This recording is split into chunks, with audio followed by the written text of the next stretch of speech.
Today's guest on a Life and a Living podcast is Tamara Ghandour. Now, Tamara is a fascinating lady. She's the founder of an organization called Launch Street, which is all about recognizing innovation and developing innovation. But what she also does is help organizations to make sure that they're keeping innovation right on their dashboard of the key issues that they need to manage and proactively manage in their organizations. And one might say is that right now, when we're talking about why innovation, when, as we are go through and hopefully coming out of COVID, that is it not more about, survival? Why are we talking about innovation right now? Well, listen to Tamara and she will actually really make you understand that innovation is not only the key to survival, but it's also the key to thrive in this environment. And if you let go of innovation, then you're really letting go of that magic ingredient that will make all the difference to the future growth and success of your business. But Tamara also goes in that, there's not kind of one size fits all in innovation. She goes on to explain what she means by innovation, but also to understand that we all come with our own way of expressing, creating, and dealing with innovation, which is really important to understand that, but also is really important to understand that if you're looking to, for your team to innovate, you've got to accept that every member of the team comes with their own way of innovating and creating and their approach to that. And it's how you leverage all of that and you manage those differences and understanding that there's more than one way to do this that makes it, such a really fascinating subject. And Tomorrow talks about how you actually make that and how you actually see that coming into action. So really, really important subject. And it's a fascinating interview. And I really do encourage you to listen to it because innovation, as I said, is the key to future success. If you want to get other great content, you can go to my website, www.johnmurphyinternational.com. You see a ton of interviews there with some great people. But in the meantime, sit back and listen to our interview with Tamara Ghandour.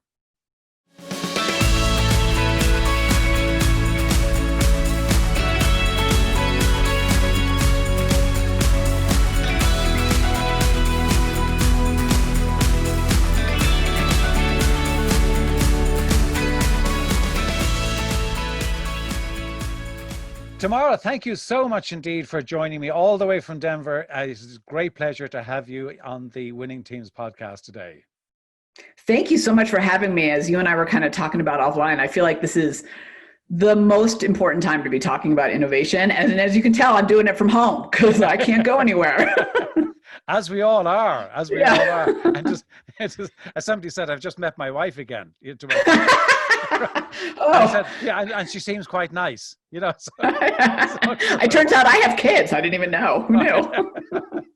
So, I mean, we're talking about innovation because that's your business. That's what your company Launch Street does. But in a sense, here we are talking in the midst of this, horrific, COVID-19 epidemic and pandemic that is just, paralyzing. To kind of raise innovation, and some people would say, for God's sake, listen, I'm just actually focusing on surviving. Why are you actually talking to me about innovation? But we have to, don't we? Yeah, I mean, I get it, right? Like we're trying to go day by day and, it depends on what hour, in all honesty, if you ask me how I'm doing, like some moments I'm like, this is amazing. I'm innovating. I'm changing. And other moments I'm like, I'm panicked. I don't know what to do. Right. We also, let me just say that like up front, because I think it's important that we acknowledge that we're all going through all the cycles together. But here's the thing, John, and I'm glad you opened up with this question. Right now, more than ever, innovation is survival. We have to adapt and change. So the unfortunate reality of coronavirus and what this has done, it has fundamentally shifted and will continue to shift how we work, what businesses stay alive, what industries stay afloat. I mean, it has brought everything to a screeching halt. And I will tell you, as someone in the business, and I'm sure you've talked about this and heard about it before, right? We'd say these horrible cliches like innovate or die, disrupt or be disrupted, right? Like that was the kind of cliches of 2019. And I think that at that time, people could kind of nod their head and shake their head at the same time. Because on one hand, we got it, right? The marketplace was changing, technology was coming, but we didn't have the sense of urgency that we have now.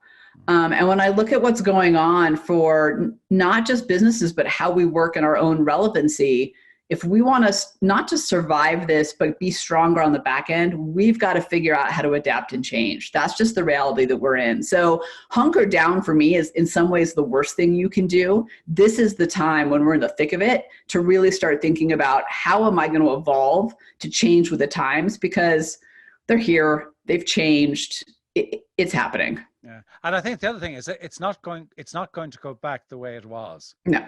Yeah, I think, whatever changes, I mean, I don't know what it's going to go back and look like, nor does anybody else. But one thing we know for certain, because it is interesting, and I do with a lot of big companies, and we do with smaller companies too, but a lot of the bigger companies that I'm talking to, they're saying, we actually realize now that the model we've been operating with is not actually going to be our operating model going forward. So these large, huge entities are beginning to realize that, this change is here for good. And by the way, it is for good. I think that a lot of good will come out of it. Yeah, well, I think change it can be a very positive thing. It just, I think, feels very painful for a lot of us right now. But John, I love that you said that, because I want to add 2 layers or 2 stories to that. Yeah. So one of them is, I was asking a colleague of mine for this webcast I was doing, hey, what's your biggest challenge right now? What's your team dealing with? And here's what she told me. She said, Tamara, our biggest challenge is how do we adapt to the new workflow now that we're all working remotely, but also in the future, because she said, it turns out some of us actually are really enjoying this, are more productive, and we're happier at home. So she said, but we're not set up technology-wise. We're struggling with collaboration and all that stuff. She said, but this is going to change how we as a team operate long-term. We're not just trying to get through this. This is going to fundamentally change how we as a team work. And so that was one story. And then the other thing that happened is I was talking to a colleague of mine who everybody's working from home and nobody's buying their products and services, right? Because it's like a double whammy. The phone is not ringing, which I think is true for a lot of us right now.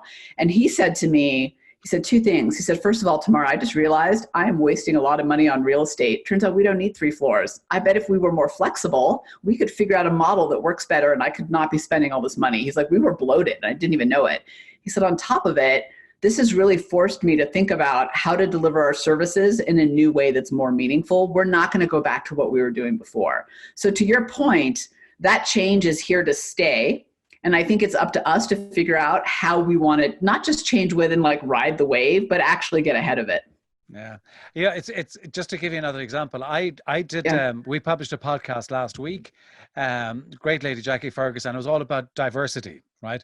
And understanding and people. It was all about how organizations need to really embrace diversity, because it's so for really good commercial reasons, right? And diversity is not just about, gender and race. It's much more complex than that. But it was interesting. One of my clients who listened to it said that, they're in the throes of a challenge, and they've got she has about 20 employees. And she said, having listened to the discussion about diversity and the benefit that it brings, she thought, here we are, we're trying to brainstorm about how we're going to kind of come through this, challenge in a very positive way.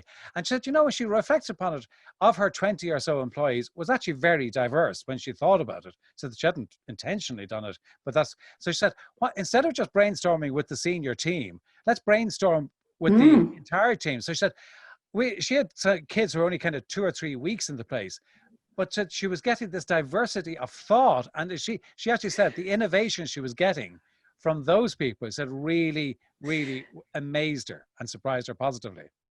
I'm so glad you brought that up. So that's a whole section in my book, Innovation is Everybody's Business, is about tapping the power of diversity of thinking. So they've done these studies that have shown that diversity at all levels is important, right? So it's important at race, gender, ethnicity, age, all of that. And what they found on top of that is that teams that tap the power of cognitive diversity on their teams are the ones that actually work better together and actually have stronger ideas on the back end. So that example you shared, that leader was a brilliant example of figuring out how to tap the power of the diversity of thinking on their team. And when you've got people who are 3 weeks into the job versus 20 years into the job, right, that's a fundamentally different perspective. And what we have found is that kind of when we layer on that, when we understand how people innovate, there's a lot of diversity in thinking in that as well that you can tap into. But the reality is right now we need that diversity of thinking. So for leaders out there, I think it's so important to do what your colleague did, which is, hey, let's tap the power of the team. And honestly, John, I've never understood, if you have 500 people on your team, right? Whatever it is, 500, 5,000, I don't care what the number is. Why would you relegate new ideas and innovation to 5 people, right? To the innovation team. You've got a plethora of talent and mental power that's not being tapped into. So it always blows my mind when we silo innovation and change, because to me, it's the people doing the work that have the best ideas. Yeah, but then you'd have to ask the people that are not on the management team. No, and then what do managers do? And God forbid they might find out what we do, so that'd be dreadful. I know, it would be dreadful. But you know what, here's the thing for managers and leaders out there, because I know you and I are joking about that, but it is real. Here's what we've discovered. If you as a leader switch your role to being one of empowering innovation across your teams, someone still has to be accountable for making it happen in the culture, right? You can make it everybody's responsibility, but somebody still has to own pulling it all together. Yeah. But it's funny because I did have a manager once say to me, yeah, but I don't want to waste a lot of time just getting a bunch of ideas that aren't good. And I was like, oh, okay, so you don't want to invest any time on the front end asking your people, how the hell do we solve this problem that we're facing? Because you're afraid there might be some bad ideas in there. So anyways, they're not doing so well right now. No. Innovation, how do you define innovation? I mean, if somebody asks you, give me your definition tomorrow of innovation, what is it? Yeah, so we have spent 25 years actually crafting this definition. That's how long I've been in the business, 25 plus actually. And hard to believe. To go on. And we focused on we wanted to craft a definition that we saw actually got people involved in being innovative and actually leveraged it across the entire business. So our definition is this: thinking differently about what's right in front of you to create a competitive advantage. So let me just break it down for a second. So thinking differently, right? A new perspective, a new approach, a new solution, a new way to look at something, strategic opportunities, creative problem solving, right? All that about what's right in front of you. The reality is we all have a box. We have challenges, we have opportunities, we have people, right? I hate outside the box because I'm like, well, what do I do with it, right? When I bring it back. So what's right in front of us to create a competitive advantage? Maybe that's a faster way to do a process. Maybe that's a product that makes you millions, whatever it is. But that's our definition, thinking differently about what's right in front of you to create a competitive advantage. That's great. I love that. I'm just writing it down. And in many ways, we say about certain people, oh, well, Mary is, she's really innovative, or Johnny is really innovative, right? But there's innovation in everybody, and you really believe that, don't you? Yeah, I do. And let me break it down from the science and the style of it so that we can kind of all get on board with this, because I think that relegating innovation to the special few is one of the most detrimental things that we can do to ourselves and our value and our contribution, but also to our organizations, our teams, and the bottom line that we're trying to achieve. So from a science perspective, innovation is a whole brain experience. Right? It actually lights up the whole brain. And in fact, here's the part that I think is great for people like me who maybe aren't that great academically. There are 2 structures in our brain, one for intelligence and one for innovation. They're not actually the same. You don't need one to have the other. So intelligence is deep groove, super highway. Innovation is a bunch of loose side roads, right? But the point is, we all have those connections in our brain. Some of us, unfortunately, have just not been using them for a while. And the brain, while it's not technically a muscle, actually acts like one in this way. The more we exercise it, the more we commit to intentionally trying to be innovative, the stronger it gets. The more we don't, the weaker it gets. So some of us are just a little weak, but we all have it. And then when you look at the style of innovation, so we dove into the neuroscience, the behavioral psychology, all of it behind it to understand. What we discovered was that actually being innovative is universal. We all do it. However, how we innovate is unique to each of us. And there's actually 9 different styles of innovation, ways that we innovate. And we all have this kind of unique combination that comes together. But here's the part that I think is super awesome, and I'd say what clients would tell us is so amazing. When we understand our top 2 power triggers, so how we innovate the best, right? That's our wellspring of innovation, our strength. That's how we're able to work smarter, not harder. That's how we're able to perform at our peak. That's how we find a stronger, more valued voice. And when you're a leader in a company and you understand not just how you innovate, because it makes you a stronger leader, that's how when you understand your team, that's how you bring out the best in them too. So innovation is something we all have. And when we understand it from that, like from real perspective, we understand how to bring out the best in ourselves and the best in those around us. And to just loop it back to kind of where we started this conversation, I would say that now more than ever, we have no room for mediocrity. We have no room for bloat. Like, we need to be innovative. We need that in ourselves and in our people. Because I found the whole, when I was going through your stuff and yeah, the kind of the different types of innovation. And, you know, I said to you before, and I actually did your assessment. We're going to talk about you, John. Okay. Gosh, this might be more like counseling. I know, right? But I mean, what I found, and I do want to come on to that, because I want to see, taking that as an example, how you use that within a team and all of that. But you know, looking at that, there are many, there are many styles of innovation, and I must say I didn't particularly appreciate that. And I suppose my question around that, before we kind of get into specific of my own assessment, but is, how do you then leverage that within the team? So, okay, so, I've got 7 people on my leadership team, right? And right. we all do the assessment and it'll come up. How do you then kind of get that to work where you're really developing the innovation from a collective and from an individual perspective? So let me give you a couple stories, actually. Okay. Instead of just being theoretical, let me just share with you some clients that have gone through this and the output that's come out of it. I'm going to share 2. So the first one is a global fast food company. And the leader of a team called me and said, here's the deal. We've got 3 teams, right? Innovation, marketing, R&D. They all need to work together, right? We have to make stuff happen, but we're struggling. We don't respect each other. There's this whole, what are they doing? I'm doing all the work mentality. Nobody really knows how to leverage each other. So instead, there's that friction that happens. So she had the team take the assessment, the IQE, right, which you can find on our website. And here's what happened after they did a little 3-hour session together, and that I guided and helped her kind of craft. Here's what she told me. She said, Tamara, she said, the most valuable thing that came out of this was a level of respect and collaboration that we hadn't had before. I understand now that, John, you as the inquisitive ask me a lot of questions. I understand that that's how you innovate versus me as the instinctual who likes to connect random dots together. She said, when they understood the strengths in everybody, they were able to understand how to leverage it and have a level of respect for the differences. So here's what happens with teams often. And it's a challenge that we all face. It's human nature. And I think in leadership, we struggle with this the most because we go and say, let's innovate, team.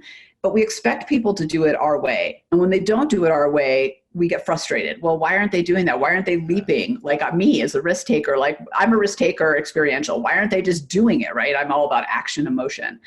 But you don't do that, right? Because you're an inquisitive and you need to ask those questions because you're digging and challenging assumptions. So for this team at the fast food company, they really understood each other in a way that they hadn't before. And that opened up lines of communication and collaboration that had never happened. So that's level 1. Let me tell you about another client of mine who I absolutely adore. They're in the electronics business. They're also a global company. So they're basically a reseller. I'm working with this team. This team is the internal auditing team. So it's not the sexy team, right? It's not marketing. It's not, new product development. These are the guys that are responsible for operational excellence inside the company. They audit processes all day long. Exciting. So I'm working with a very exciting job, right? Yeah. Like, woo! And you don't think of innovation from there, do you? Right? It's like, oh, these guys just do churn a bunch of stuff and it's all about right. So you don't think of it from the company level, but you definitely don't think about it for this team. So we get the group together, we do these exercises, everybody starts to understand the value that everybody brings and how they innovate and the differences and how to leverage those differences. So here's what happens. The leader, who's a futuristic, which is all about Tomorrowland, stands up in front of the group and says, hey guys, let me ask you a question. What's our biggest challenge? The one that we always deal with. And I swear, John, in unison, everybody said, getting our documents in a timely manner from our clients, which are the internal teams, right? I need you to give me information so I can do my job. And he's a futuristic, so he does what he does best. And he says, well, what if we look to the future and we have this problem solved? What would that look like? But he stops there because that's his brilliance, right? His brilliance is taking us out here. Then the collaborative stands up and because collaborative is all about pulling disparate people and ideas together. He stands up and he goes, hey guys, what if we all thought about this a little bit differently? Like, what other perspectives do we have? Right. And then the tweaker, who's all about editing, evolving, they're brilliant at this stage, right? They are brilliant when something is started, but it needs to go to the next level. He stands up and he goes, hey, I have a thought. What if we thought about this problem differently? What if the problem we tried to solve was, how do we have everything we need up front? So they all added to the puzzle. And because of that, they started a new process that will potentially save them millions of dollars in time, in resources, in all of it.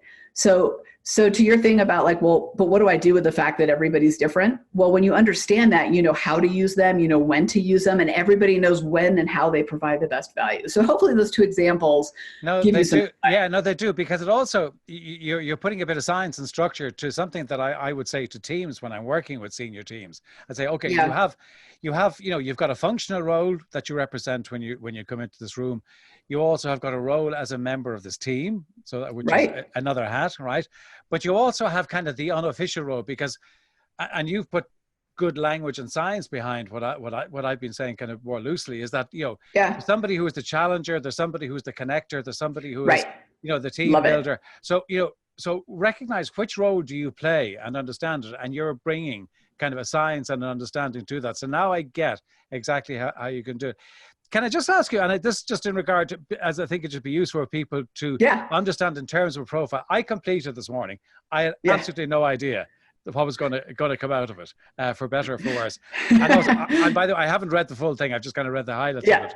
But I mean, the two things, so it came out, and the structure I just thought was interesting because, and why you have the structure. So you've got two power triggers, right? Yes. And you've got those are your one strengths. Dormant trigger, right? So my two power triggers are risk taker and inquisitive, right? Which is probably, I always say the reason I like doing podcasts is because I'm just basically nosy about what other people do, which is why I like interviewing. Which is your inquisitive side. Yeah, exactly. Yeah. And so the dormant was experiential. So, okay, so if I say a client, and that said, what are you saying to me about that? Well, there's a lot of things I could say. So let me just rein it in and say a few things about you in particular, because here's the thing in understanding this. Here's what we found. When you understand how you innovate, so we call it your everyday innovator style. So that's kind of how we wrap up, the two power triggers and the dormant. When you understand that, you also understand not just how to perform at your peak, get into the flow more, right? Bring more innovation to the table, all of that. You also understand how you provide value. And I'd say right now, making sure that you're out there, not just doing the job, but providing value, no matter what your level is an essential thing. So let me give an example for you. And in fact, you did it to me when we got on Zoom. So I'm going to share it with you. So inquisitive, right? So you're an inquisitive risk taker. So that means that the risk taker side, which I am too, that means you innovate in the uncomfortable, right? You tend to be a little bit more bold in your innovation, but you're willing to play in that space that other people sometimes get stuck on the ledge. It's not to say that you're careless. Sometimes with risk takers, we get that stereotype of just being like careless. We're thoughtful about our risks, but we are willing to be uncomfortable and to leap. And we actually do better there than we do back on the ledge. The inquisitive side, which is what you did to me, is all about innovations in the questions, not the answers, right? So it's all about challenging assumptions, pulling back layers, seeing things from a new perspective. So while those of us kind of stay on the surface, inquisitives dig and dig and dig and dig. Now you can be super frustrating because when I'm done and ready to move, you still have questions for me. But here's the thing, you did it to me earlier because this is where you provide so much value. You said to me before we got on, right? I hope you don't mind if I pull back the curtain a little bit, because then we talked about, you said, Tamara, the question I want to open up with is, right now with coronavirus, everybody's like just trying to survive. Where does innovation even fit? When you did that, you made me think differently about how to think about the world, how to think about my work, right? You just provided me massive value, excuse me, in understanding how to even communicate my work by asking me that question. So the beauty of inquisitives is you get to help people think, right? And think in new and different ways, because that's what you're doing with your questions. You're doing it for yourself and you're doing it for those around you. And as a risk taker and as a leader in that role, you get to help pull people along, right? And push them a little bit forward when we want to kind of hunker down. So I don't know if that really answers your No, it question, does. No, it but does. to me, it's about the value that you provide. And we're humans. We want to contribute. We want to provide value. We just don't always know how. And that's how you do it. And you do it differently than I do it, right? Yeah. And that's amazing because I don't have the ability of the inquisitive that you do. And you totally brought value to me by asking me that question. So when you talk about then the dormant, what is the dormant the dormant trigger? What Yeah. does that mean, and what do you do with that? So here's how I think about the dormant. It's not necessarily a weakness, but it's not your power play and it's going to exhaust you. So I'll give you a personal example. My dormant is collaborative, which means that so collaborative, if that was your strength, you pull disparate people and ideas and experiences together to create whole innovation. And when I first took my own assessment, John, I'm not kidding. I was like, what do you mean I'm not collaborative? I love people. Like, I'm a super collaborative person, but here's the reality. I think, I act, I do, I tweak, I adjust, and then I put the ideas out for feedback, right? I don't pull in innovation and ideas. I put it out there and see what happens, right? It's different. But if you put me in a brainstorm with nothing to no planning, no prep, not knowing what's happening, it takes me a while to warm up because I'm not a collaborative. I'm not pulling everybody together. I need to tweak and play and adjust. And I need time to do that. So the thing here's what I say with the dormants. Here's my big advice. Let it go to make sure it's not sabotaging you, right? Make sure you're not in a position where it's working against you. Go find someone who has that as a power trigger. That's trying to focus on making that better is not going to be your best time served. Yeah. You're better served finding somebody who has that. So my sidekick, she would hate if I called her that, Laura, my business manager, her power is collaborative and tweaker. Right? I have nothing in those skills. And it's awesome because she can do the things that I can't do and she can play in that space in a way that I don't. Okay. So if you go back and take somebody like mine, the risk taker inquisitive. So presumably then that's kind of they're the kind of the power triggers that I have. So then does that mean that there are other people who have different types of power triggers that I will work brilliantly with or less brilliantly with? Yeah. So we have this whole sheet that I wish I had to show you, and it's all about how you add value and cause friction. And then we have this circle that shows you who you work best with. So yes, here's what I'd say. There are some combinations that work better together or more naturally together than others.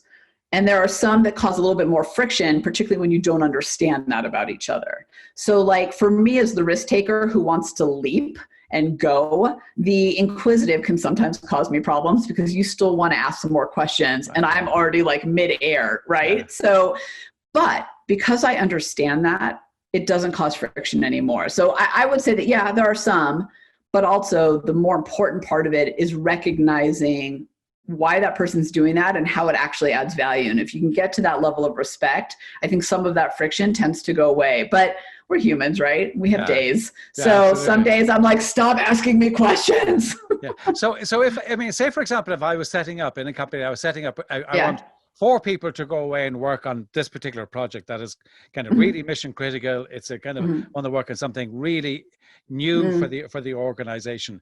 Should I be looking at their combination of power triggers to actually get the right blend, or is that overthinking it? No, I don't think at all. And in fact, a lot of our clients use it for new hiring and to set up teams. So exactly what you're saying. Right. I think there's a couple things to look for. I think one is you want to make sure you have a diverse set of innovators on your team. So exactly what we're talking about with diversity of thinking, you want to make sure you're not sending all the collaboratives away. In fact, we do this exercise. It's so funny, John, where we put all the people together to build something who are the same first. And I will tell you, the collaboratives, they're too busy talking and getting each other's perspective. They don't finish the exercise, right? And the futuristics, their building thing has no lines in it because they're too woo, out into the future without any structure. So you want to make sure you have diverse groups together. That's number one. And the second thing you want to do, and we talk about this in the book too and give you tools for it to overcome, is if you have some glaring gaps, hey, we have no fluids on our team. Fluids are all about turning ambiguity into innovation. That's okay. You may not have those in your company. You may not be able to get them, but hey, how do we just be aware of this, that we're missing some of these things so that we can make sure to compensate for that a little bit? Because you're not always going to have all the triggers, right? Unless you're a 5,000 person company, that's probably not going to happen. Yeah. And how do you kind of create a culture of innovation, because it is part of the culture. How do you create that culture in an organization that maybe has been around since Moses was a child, Yeah. and it's kind of a bit safe, and So you mean our clients and your clients? so how do you create that kind of spirit of innovation?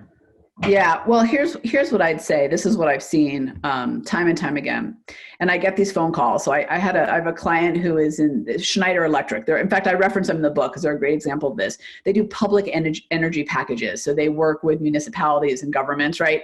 They've been around forever and talk about like a by the book business. Like over, if you looked at it from the outside in, they called me and they said, here's the deal. So we've invested a lot of time and money in some innovation processes, right? The shiny ball, the flavor of the month of like, innovation, but we're not getting the traction we need. We don't understand. And what we kind of came to realize is that their people had initiative fatigue, right? Innovation becomes just another initiative when we start it that way. Like, hey, everybody, we're implementing this new innovation process, right? Everyone's like, right? I can see it in your face right now. It's like, I just think, and we have a new organization structure to go with it. Right. Yay. And this committee over here gets to do the fun stuff. You don't, right? Yeah. That's how we try. And in fairness, we do that because we're looking for something to hold on to, right? Because we don't know how to do it or we would have already done it. Here's what we find though, and this happened with our client. If you really want to build a culture of innovation that sustains and lasts, it's a people first process, right? You start with getting your people to be innovative. The process and the culture will actually naturally flow out of that. So when we work with clients and get them, get their teams and their company to all take the IQE and then do some work and some exercises around it, we actually find that the culture starts to happen naturally. I will say, however, that it is really important for all of us out there to remember not to avoid launch and abandon. The town hall meeting where we announce it, have everyone take the assessment, that's all amazing. But we then need to give them tools and resources to keep it top of mind and to keep it going. It's not because people don't want to, but we all have work to do. And sometimes that bogs us down. So to me, when I think about culture, it's about people first. That's how you ignite it. And that's also how you sustain it. And then giving your people the tools they need to keep it going in the work that they're doing. And part of that, I think, is, you asked me about my definition of innovation. Part of that is defining innovation in a way that includes everybody too. I think that matters a lot. That's brilliant. It's, when I listening to you, it's not surprising that you do the work that you do, because your energy kind of absolutely comes out of it. And it's all the coffee. Yeah, I know. And I'm just smiling. I think, at school, didn't you get try anything once? Yeah. Oh my God, it's worse than that. It wasn't at school. It was at Atari Computer Camp. Oh, sorry. That's right.